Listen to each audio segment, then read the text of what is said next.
हाँ जी बच्चों, good evening. चलिए शुरू करते हैं। क्या डिस्कस कर रहे हैं हम लोग?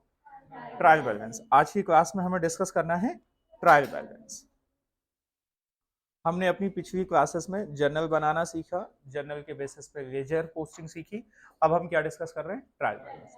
अच्छा एक बात बताइए, लेजर पोस्टिंग जब आपने करी तो आपने क्या देखा कि उसके बैलेंसेस निकाल दिए। क्या निकाल दिए? बैलेंसेस। कि किसी लेजर में डेबिट बैलेंस था और किसी लेजर में क्या था? क्रेडिट। इन्हीं बैलेंसेस की हम समरी बना देते हैं और वो समरी आपकी क्या कहलाती है? Trial balance. थोड़ी सी बात करते हैं, करें अकाउंट वर्सेस स्टेटमेंट। मेरी बात समझिएगा, ट्रायल बैलेंस कोई अकाउंट नहीं है। ट्रायल बैलेंस क्या है? एक स्टेटमेंट है। जो हमारे अकाउंट्स थे उनका जो एक स्टेटमेंट हम बना के दे रहे हैं, उस स्टेटमेंट को हम क्या कह दे रहे हैं यहाँ पर? Trial balance. कह रहे हैं an account is a statement which has two side, debit side होगी, क्रेडिट साइड होगी। For entries to be made in an account, entries in journal subsidiary books are to be made. अगर आपको account में कोई entry अगर आपको लेके आनी है तो उसकी एंट्री पहले आपको सब्सिडरी बुक में पास करनी पड़ेगी, जर्नल बुक में पास करनी पड़ेगी। बट अगर हम स्टेटमेंट की बात करें तो उसके लिए कोई एंट्री की रिक्वायरमेंट नहीं, एंट्री कहीं भी होती रहे, वहां पर हम स्पेसिफिकली एक जगह पर कोई कैलकुलेशन, कोई समरी बना देते हैं। वो समरी आपकी क्या कहलाती है? स्टेटमेंट। तो जो ट्रायल बैलेंस है वो कोई अकाउंट नहीं है, वो क्या है? स्टेटमेंट है। तो यहां से जो आपके शुरुआत में छोटे क्वेश्चन पूछे जाते हैं ना, स्टेटमेंट वाले क्वेश्चन, ट्रू फॉल्स वाले, वहां से एक क्वेश्चन बन सकता है कि trial balance is an account और trial balance is a statement. तो ट्रायल बैलेंस क्या है? अकाउंट नहीं है, क्या है? स्टेटमेंट है। अच्छा, बनाते क्यों है trial balance? Why trial balance? Why trial balance बोलो, वाई ट्रायल बैलेंस बोलो बेटा, क्यों बनाते हैं ट्रायल बैलेंस? अच्छा एक बात बताओ, अगर ट्रायल बैलेंस मेरा मैच कर गया, एग्री कर गया, अगर ट्रायल बैलेंस एग्री कर गया, मैच कर गया, तो इसका क्या मतलब होता है? कि मतलब कोई एरर नहीं है, नो एरर। हाँ या ना? और अगर ट्रायल बैलेंस आपका डिसएग्री है तो मतलब यहां पर क्या है? एरर। एक बात बताइए, अगर मेरा ट्रायल बैलेंस एग्री कर गया तो क्या मैं फिर एरर होंगे ही नहीं? मैं कंक्लूसिवली ये कह सकता हूं देयर इज नो एरर, या एरर होने के फिर भी चांसेस हैं? एरर होने के फिर भी चांसेस हैं। मतलब अगर मेरा ट्रायल बैलेंस एग्री कर गया तो इसका मतलब है कि there is no arithmetic error, कोई भी अरिथमेटिक एरर नहीं। अगर मेरा ट्रायल बैलेंस एग्री कर गया तो कोई भी अरिथमेटिक एरर नहीं। Is this okay? ठीक है। और अगर ट्रायल बैलेंस मेरा डिसएग्री कर गया तब तो फिर बात कंफर्म है कि हमारे कोई ना कोई एरर्स हैं ही हैं। बट अगर एग्री भी है तब भी कोई ना कोई एरर हो सकते हैं। तो मतलब हम ये कह सकते हैं कि ट्रायल बैलेंस ये कंक्लूसिव एविडेंस नहीं है कि देयर इज नो एरर। मतलब हम कह सकते हैं trial balance is not a conclusive evidence that there is no error. अगर ट्रायल बैलेंस एग्री हो गया तो हम ये कह नहीं सकते कि कोई एरर नहीं हो सकते, एरर फिर भी हो सकते। ठीक है। तो ये कुछ ट्रायल बैलेंस के बारे में बेसिक बातें जो अदरवाइज भी मैंने लिख रखी हैं। तो मीनिंग ऑफ ट्रायल बैलेंस पढ़ लीजिए क्या कह रहा है। Feature of trial balance, trial balance के बारे में अगर हम कुछ बात करें तो trial balance is an statement not an account. Total of both side should be equal, दोनों साइड की टोटल क्या होनी चाहिए? इक्वल होनी चाहिए। तो हम मान लेंगे, देन वी विल परस्यू, मान लेंगे that there is no arithmetic error. It shows the balances on a particular date, एक पर्टिकुलर डेट को हम ये स्टेटमेंट बनाते हैं। Serves as a check on arithmetic accuracy of book, ये बनाते किस वजह से? जैसे कि हम अरिथमेटिक एक्यूरेसी चेक कर सकें। Provide basis for preparation of final account. जो हमारा फाइनल अकाउंट बनेगा वो किसके बेसिस पे बनेगा? ट्रायल बैलेंस के बेसिस पे ही बनेगा। Mere tallying trial balance is not conclusive proof that there is no error. कि अगर आपका ट्रायल बैलेंस एग्री हो गया तो इसका मतलब ये नहीं है कि अब ट्रायल बैलेंस में कोई एरर हो ही नहीं सकती। इतनी बात समझ में आ रही है? अब ट्रायल बैलेंस बनाते कैसे हैं ये हम बात समझ लेते हैं। Methods for preparation of trial balance. methods for preparation of TB। हमारे पास ट्रायल बैलेंस बनाने के 3 मेथड है। पहला है बैलेंस मेथड। पहला क्या है? Balance method. दूसरा है टोटल मेथड। पहला है बैलेंस मेथड, दूसरा है टोटल मेथड और तीसरा है टोटल एंड बैलेंस मेथड।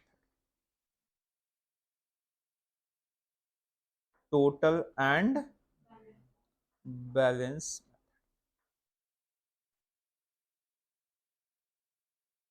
ठीक है, अब समझिए। पहले बैलेंस मेथड। सबसे ज्यादा जो आपको ट्रायल बैलेंस देखने को मिलता है वो इसी बैलेंस मेथड से ही देखने को मिलता है। ये मेथड कहता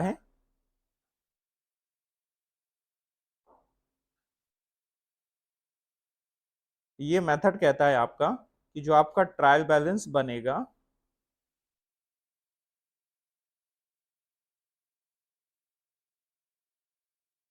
पर्टिकुलर्स, यहां हम हर अकाउंट का पर्टिकुलर ऑफ अकाउंट, यहां हम हर अकाउंट का डेबिट बैलेंस दिखाएंगे, यहां क्या दिखाएंगे? क्रेडिट। जैसे जैसे हमने अपना पिछला अकाउंट, हमने बहुत सारे अकाउंट बनाए हैं लेजर में, तो एक अकाउंट हमने बनाया है कैश अकाउंट। बताओ मुझे उसका बैलेंस क्या आया था? डेबिट आया था। कितना बैलेंस आया था? 2180 का डेबिट बैलेंस था, हमने डेबिट साइड दिया। Is this okay? फिर कैपिटल, कैपिटल का बताओ, कैपिटल अकाउंट बनाया था, बताओ बैलेंस कितना था? वो क्रेडिट बैलेंस होगा, बैलेंसिंग डेबिट साइड हो रही होगी, तो क्रेडिट बैलेंस से मैंने किस ओर लिख दिया? 55,000। ये बात मेरी समझ में आ रही? ऐसे ही हम सारे अकाउंट्स लिखते चले जाएंगे, सबके डेबिट क्रेडिट बैलेंस आते चले जाएंगे और बाद में इसका क्या कर दिया जाएगा? टोटल। और टोटल क्या आना चाहिए? बराबर आना चाहिए। ये मेथड आपका क्या कहलाता है? बैलेंस। Is this okay? सबसे ज्यादा प्रेफरेबल मेथड आपका यही मेथड होता है। सबसे ज्यादा यूज इसी मेथड का किया जाता है कि जो भी आपके खाते आए हैं उन खातों का आप क्या दिखा दोगे? बैलेंस दिखा दोगे। जितने भी खाते हैं सबका बैलेंस दिखाओगे और अगर आपने अकाउंटिंग ठीक करी होगी तो ऑटोमेटिकली आपका ट्रायल बैलेंस क्या कर जाएगा? मैच कर। Is this okay? पहला मेथड समझ में आया? अब अगर हम मेथड, सेकेंड मेथड की बात करें, टोटल मेथड। ये टोटल मेथड अप्रोच ये कहती है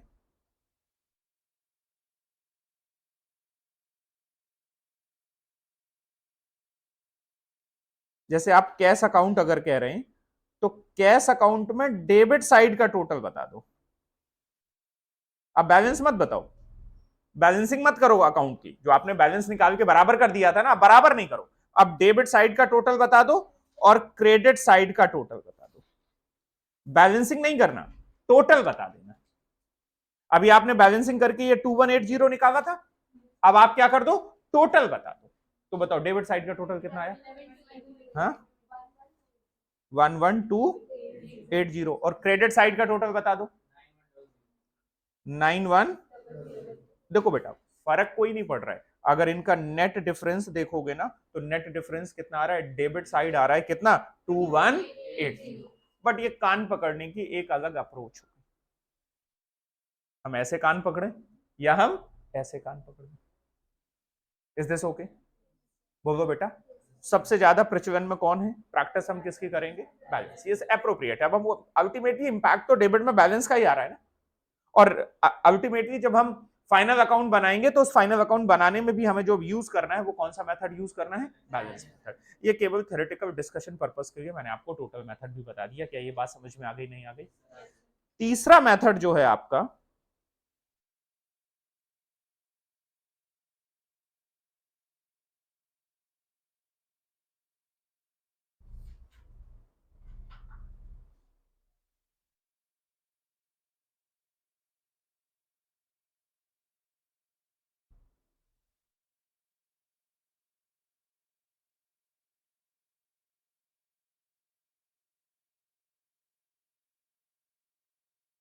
अब जैसे कैश है तो टोटल कितना था डेबिट साइड 11280, और क्रेडिट कितना था 9100। अब इनका बैलेंस बता दीजिए, तो बैलेंस क्या आ रहा है, इनका बैलेंस आ रहा है 2180, क्रेडिट में कुछ नहीं आ रहा है, डेबिट में आ रहा है। तो ये मेथड आपका क्या कहलाता है, टोटल एंड बैलेंस मेथड, जहां हम टोटल भी दिखा देते हैं और बैलेंस भी दिखा देते हैं। तो क्या मेथड का मतलब समझ में आ गया?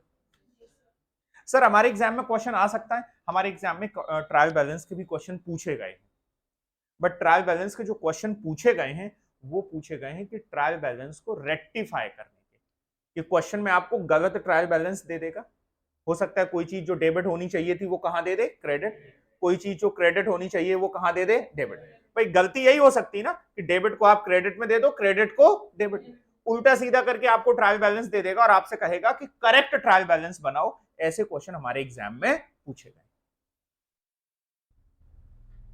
बोलो क्या मेरी बात समझ में आ रही है? तो बेसिक कॉन्सेप्ट क्या है ट्रायल बैलेंस का, क्या ये समझ में आ गया? हाँ या ना? अब यहां पर अगर आप ट्रायल बैलेंस के कॉन्सेप्ट को देखेंगे तो ट्रायल बैलेंस के 3 मेथड मैंने आपको बता दिए। फिर कह रहे हैं point to be remember, account with nil balance will not be shown in trial. कोई खाता जो मैच कर गया, अभी हमने देखा था ना कुछ अकाउंट ऐसे होते थे जो मैच, उसमें कोई बैलेंस आता ही नहीं था, वो हम वहीं इग्नोर कर देंगे, उसका कोई भी बैलेंस कैरी फॉरवर्ड नहीं होगा। If TB does not agree it will transfer the difference to the suspense. By the way अगर ट्रायल बैलेंस एग्री नहीं कर रहा है तो डिफरेंस हम कहां डाल देते हैं, सस्पेंस। सस्पेंस डालने से हमारा काम खत्म नहीं हो गया, सस्पेंस डालने से बस बात इतनी हो गई कि हमें एरर अभी ढूंढने से नहीं मिल रहा है, जब मिलेगा तब हम रेक्टिफाई कर देंगे और तब सस्पेंस का बैलेंस क्या हो जाएगा, खत्म हो जाएगा, हट जाएगा। Is this okay? और मैंने आपसे कहा है कि आपको इसमें क्या करना है, prepare TB for question 2 of the ledger. Ledger का जो क्वेश्चन 2 अभी हमने आपके साथ में किया है ना, आपके पास उसके बैलेंसेस हैं सबके, उनका क्या बनाइए, ट्रायल बैलेंस बनाइए, उनके बेसिस पे क्या बनाइए, ट्रायल। और एक क्वेश्चन हमें करना है जिसमें हमें रेक्टिफाइड टीपी बनाना है। क्या बनाना है, रेक्टिफाइड टीपी। होगा कोई झंझट नहीं, कहानी किस बात को लेके होगी कि एक ट्रायल बैलेंस का क्वेश्चन जो गलत दिया होगा और आपको उसको क्या करना होगा, सही बनाना होगा, वो आपका क्या कहलाएगा, रेक्टिफाइड टीपी। तो आप जरा स्टार्ट करिए, पिछला क्वेश्चन जो आपने जिनके खाते बनाए हैं उनके बेसिस पे आप क्या करिए, ट्रायल बैलेंस बनाने की कोशिश करिए। मैं तब तक एक क्वेश्चन आपके लिए ले लूं, रेक्टिफिकेशन वाला कोई क्वेश्चन ले लूं।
अब आ जाइए, आप उसको होमवर्क में करिएगा। और अब एक क्वेश्चन यहां से आ जाइए, मैंने आपका मॉड्यूल डाउनलोड कर लिया है, आपके मॉड्यूल से एक क्वेश्चन करते हैं हम।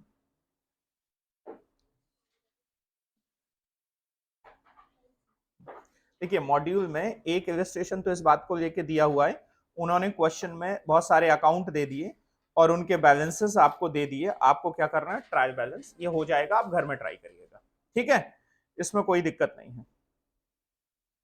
आप बैलेंस मेथड से करिएगा, टोटल मेथड से करिएगा, सारे आप किसी भी मेथड से कर लीजिएगा, कोई प्रॉब्लम नहीं।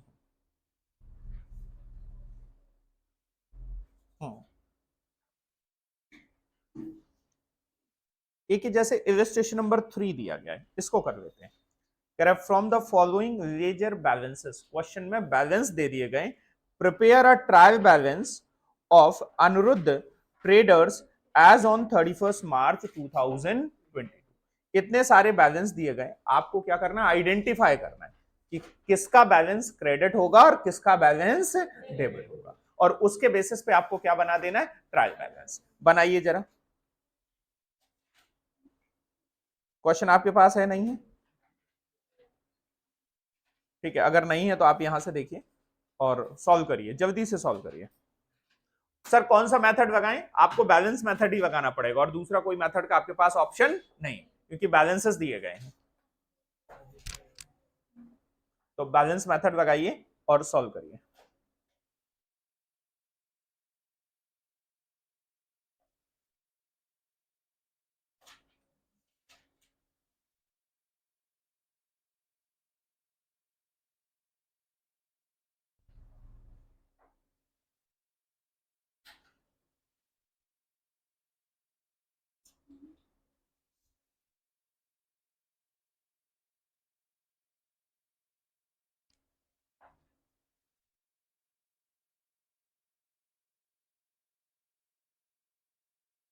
बस आपको एक तरफ से लिस्ट आप लिखते चले जाइए। डेबिट का बैलेंस डेबिट में, क्रेडिट वाला आपको आइडेंटिफाई करना है कौन सा बैलेंस डेबिट होगा, कौन सा क्रेडिट। डेबिट को डेबिट कॉलम में, क्रेडिट को क्रेडिट कॉलम।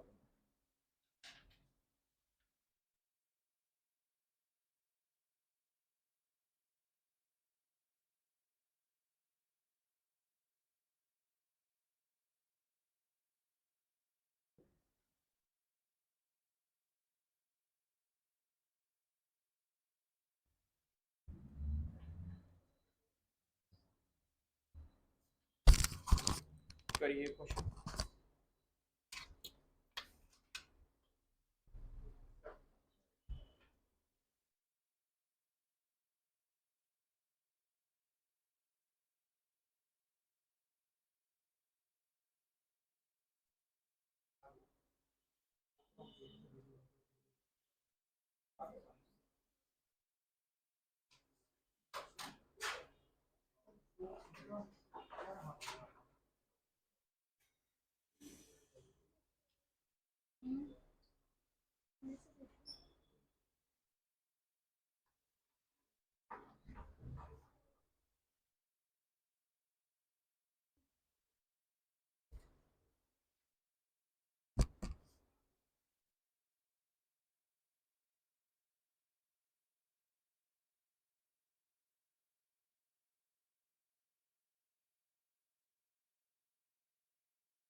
हो गया किसी का?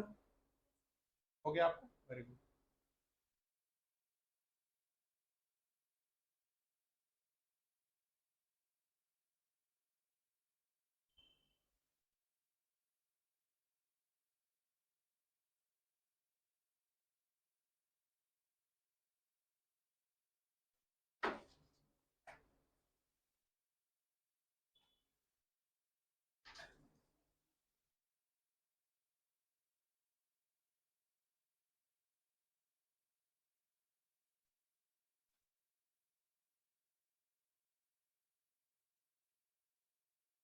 अगर मैं आपसे बात करूं तो मैं आपको बैलेंस बता दे रहा हूं, बस आपको रखना होगा, आप चेक कर लीजिएगा बाद में। कैपिटल का क्रेडिट होता है, सेल्स क्रेडिट होता है, परचेजेस डेबिट होते हैं, सेल्स रिटर्न डेबिट होगी, डिस्काउंट अलाउड डेबिट होगा, एक्सपेंसेस डेबिट होंगे, ट्रेड रिसीवेबल डेबिट होंगे, ट्रेड पेबल क्रेडिट होंगे, इन्वेस्टमेंट डेबिट होंगे, cash at bank and in hand debit होगा, interest received on investment, interest receive income है क्रेडिट होगा, insurance paid debit होगा। आप इनको अरेंज करेंगे और डेबिट का डेबिट कॉलम में, क्रेडिट का क्रेडिट कॉलम में बैलेंस डालेंगे, टोटल करेंगे, आपका ट्रायल बैलेंस क्या करेगा, मैच करेगा।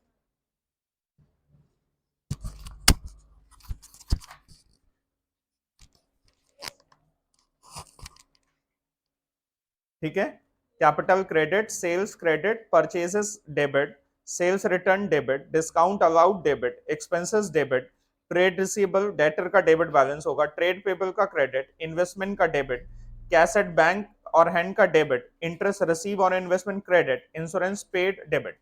अगर कोई पॉइंट ऐसा भी हो जो आपको लग रहा हो नहीं सर ऐसा नहीं होना चाहिए तो आप मुझसे पूछ लीजिए।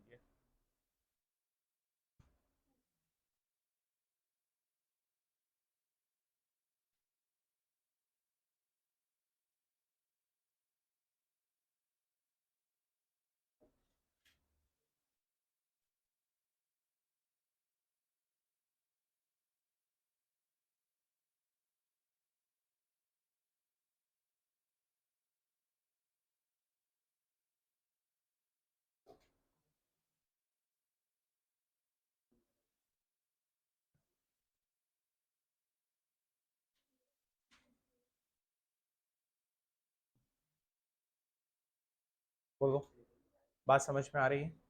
पक्का? चलिए, वेरी गुड। सर ये इन्होंने फॉर्मेट, ऐसा भी फॉर्मेट बनाया जा सकता है टी फॉर्म में कि आप डेबिट वाला पहले पर्टिकुलर डेबिट फिर पर्टिकुलर क्रेडिट, लेकिन आपको वही बनाइए जो मैंने आपको बताया, एक लाइन में लिखते चले जाइए, डेबिट वाले डेबिट में, क्रेडिट वाले क्रेडिट। आई होप ये बात आपको समझ में आ गई होगी।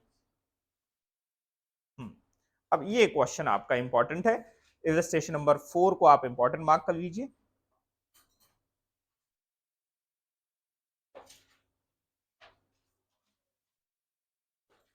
और आप आ जाइए, इलस्ट्रेशन नंबर 4 हम आपके साथ डिस्कस करते हैं।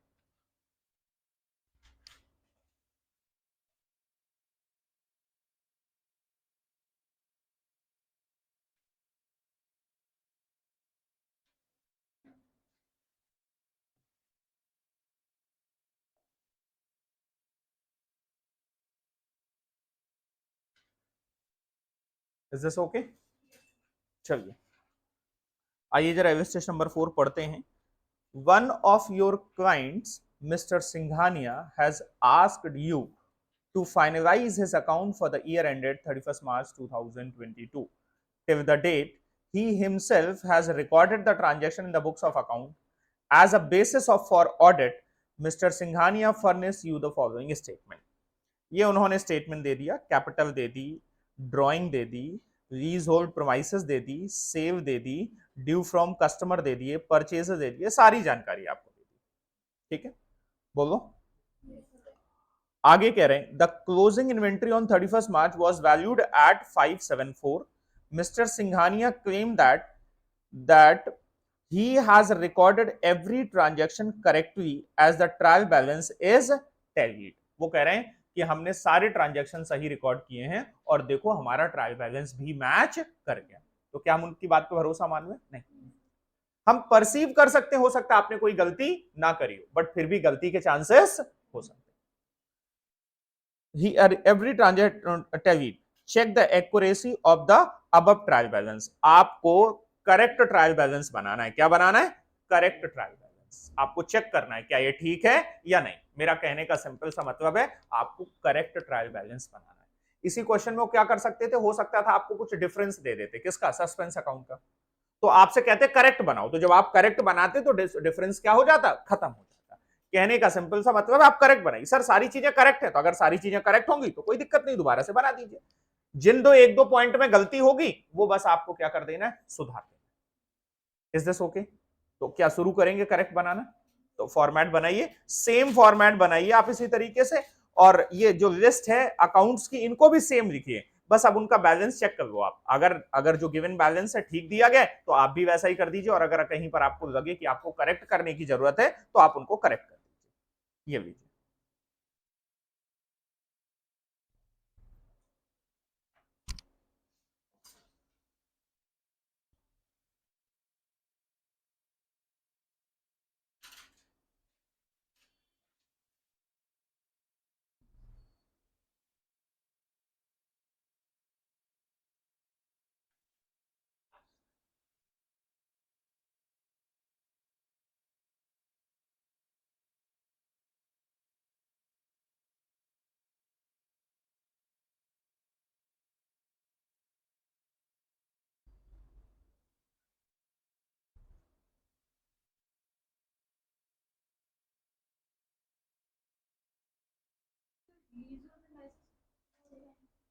एसेट है हमारा। लीज होल्ड प्रोमाइसेस, जैसे ये बिल्डिंग है, ये मेरी मान लीजिए मैंने ओन्ड, रजिस्ट्री मेरे नाम पे, तो ये ओन्ड, ये लीज होल्ड नहीं।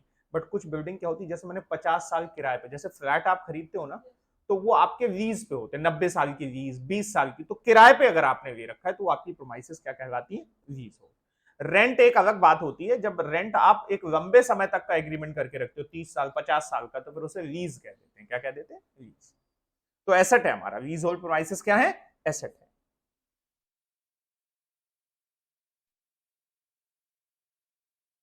चलिए, मैंने तो चेक कर लिया, अब आपको चेक करना है कि कौन सा सही है कौन सा गलत है। जो सही है उसको एज इट इज रख दीजिए, जो गलत है उनको क्या कर दीजिए, एडजस्ट कर दीजिए।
सीरियल नंबर डालने की जरूरत नहीं देवी जी, सीरियल नंबर नहीं डलता, नहीं, इन खातों में सीरियल नंबर नहीं डलेगा, ठीक है।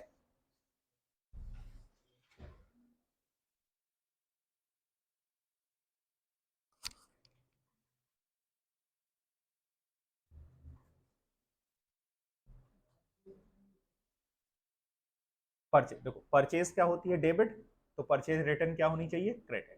अगर क्रेडिट में लिखी है तो ठीक है, और अगर क्रेडिट में नहीं लिखी है तो आप उसको सही कर दो, आप क्रेडिट में लिखिए। देखो परचेज भी डेबिट कर दी और परचेज रिटर्न भी डेबिट कर दी, परचेज रिटर्न परचेज से अपोजिट होगी, तो परचेज डेबिट होती है, हमें पता है, जनरली पता है। परचेज रिटर्न क्या हो जाएगी, क्रेडिट हो जाएगी। ये थोड़ा सा हमने लॉजिक लगा दिया।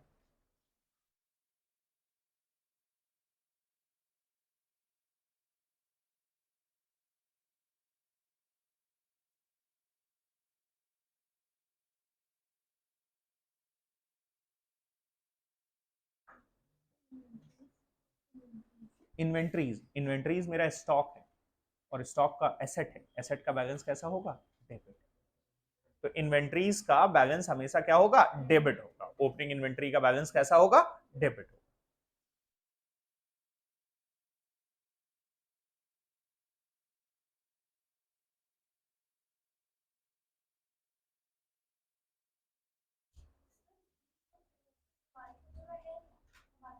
हमारी, हमारा अब राइट हमारा है ना, हम उसे अगले 30 सालों तक यूज करेंगे, एसेट है हमारा, हम उसे, राइट है हमारा, 30 साल तक यूज करेंगे, तो क्या है हमारा, एसेट है। किसी भी चीज को जो हम, और उसके लिए पैसे दिए ना हमने, तो एसेट है। ड्यूज फ्रॉम कस्टमर, कस्टमर से पैसा लेना है, तो क्या है, एसेट है। एसेट का कैसा बैलेंस होता है, डेबिट। कस्टमर से पैसा लेना है, तो एसेट, एसेट हो गया, लेना है तो एसेट हो गया, तो एसेट का कैसा बैलेंस होता है,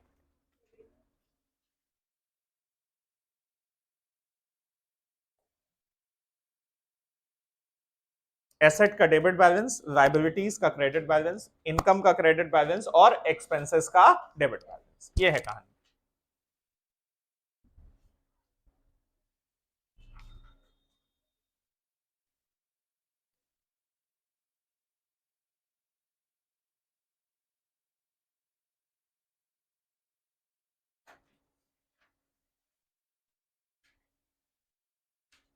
आगे बात समझ में, मैं अगर आपसे कह दूं तो ये ठीक है, करेक्ट है,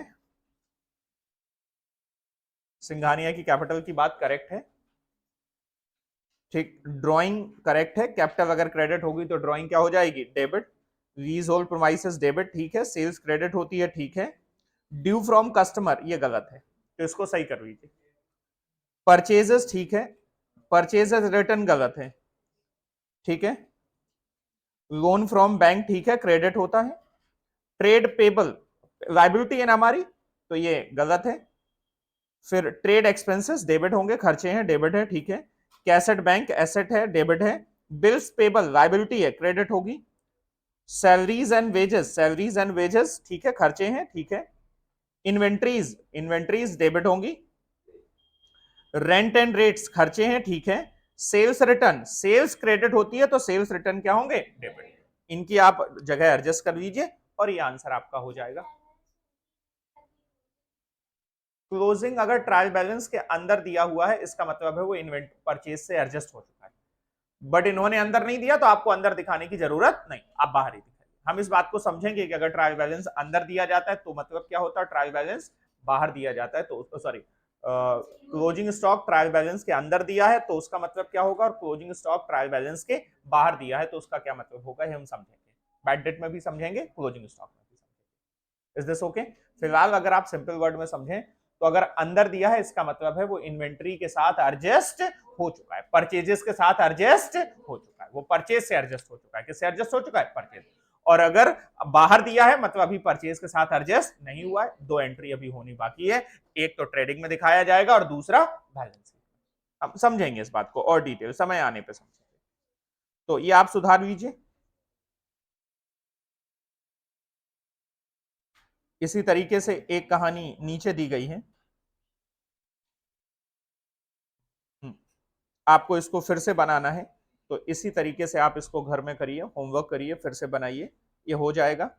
अब जैसे इनपुट जीएसटी है ना, ये हमारी इनपुट जीएसटी एसेट्स होती है, क्या होती हैं, एसेट्स।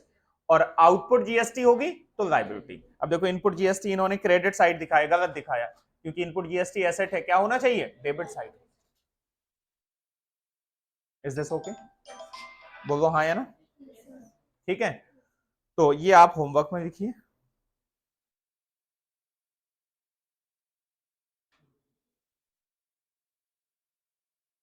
इसी तरीके से प्रैक्टिकल का ये क्वेश्चन आप होमवर्क में लिखिए, आप ट्राई करिएगा, जो नहीं समझ में आएगा वो हम आपको बताएंगे। ट्रू फॉल्स ये होमवर्क में लिखिए। सर हमारे पास अभी मॉड्यूल नहीं आए हैं, अगर आपके पास अभी मॉड्यूल नहीं आए हैं तो मॉड्यूल डाउनलोड करें। Is this okay? बेस हमारा पढ़ाने के लिए मॉड्यूल ही रहेगा, कुछ एडिशनल क्वेश्चन हमें जरूरी होंगे तो उसके लिए हम आपको स्कैनर रिकमेंड करेंगे, ठीक है। तो आप मार्केट से स्कैनर परचेज कर लीजिए, या आप अगर सारे लोग इकट्ठे एक साथ डिसाइड कर लीजिए किस किस को लेना होगा, तो जो मार्केट रेट पड़ रहा होगा वो हम यहीं पे आपको डिलीवर करवा देंगे, ठीक है। तो स्कैनर ले लेंगे तो उससे प्रैक्टिस के लिए हो जाएगा, सेल्फ प्रैक्टिस के लिए काफ़ी कुछ आपको हेल्प मिल जाएगी, ठीक है। तो कुछ कुछ सब्जेक्ट में ज़रूरत होगी, जैसे मैथ में ज़रूरत होगी स्कैनर की, ठीक है। लॉ में ज़्यादा कोई ज़रूरत नहीं रहेगी, इकोनॉमिक्स में कोई ज़्यादा ज़रूरत नहीं रहेगी, ठीक है। और अकाउंट्स में थोड़ी सी ज़रूरत होगी। तो प्रैक्टिस कुछ एडिशनल क्वेश्चन करेंगे तो थोड़ा कन्वीनियंट रहेगा, कॉन्सेप्ट और बेटर होगा। एग्जाम में चांसेस होंगे कि कोई क्वेश्चन आपको ऐसा ना मिले जो आपने क्लासरूम में डिस्कस ना किया हो, ठीक है। तो चलिए इतना ही रखते हैं, होमवर्क आपको समझ में आ गया है, होमवर्क घर से करके आएंगे, बोलो बेटा। तो ये टॉपिक आज हम यहीं कंप्लीट कर लेंगे, इस टॉपिक को आगे अब कोई डाउट होगा तो पर्सनली लेंगे, अगली क्लास में हम अगला टॉपिक स्टार्ट करेंगे। That's all for today, thank you.